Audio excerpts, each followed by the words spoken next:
नमस्कार मित्रांनो, स्वागत आहे तुमचं सर्वांचं माझ्या चॅनलवर. पिलूचे नखं खूप वाढले होते. दर 8 दिवसाला मला तिचे नखं काढावे लागतात आणि मला ती काही नखं काढून देत नव्हती. हे ट्रिमर आहे नखं काढायचं. तर तिला ऑपरेशन झालं का तिला खूप गुदगुल्या होतात. तिला मज्जा येते. ती शांतपणे नखं काढून घेते, हात पण हलवत नाही आहे. मजा येते तिला. बघा कशी करते, बघा कशी करते, अशी हसते छान छान. तिला आवडतं नखं काढलेलं, कारण ते असं हायब्रिड झालं की तिला आवडतं. आणि मग मम्मीने व्हिडिओ काढला आणि मी तिचे शांतपणे नखं काढत होते. मला तरी भीती वाटायची.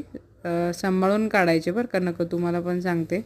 जर जास्त वेळ एकाच जागेवर जर ती मशीन नखांवर ठेवली तर आपली नखाची स्किन असते ना खालची, तीसुद्धा त्यातनं रक्तसुद्धा येऊ शकतं. त्यामुळे सांभाळूनच नखं काढायचे आहेत, कारण हे बाळांचं काम आहे. बाळांचं काम सोपं नसतं, जरा सांभाळूनच करायचं असतं. तर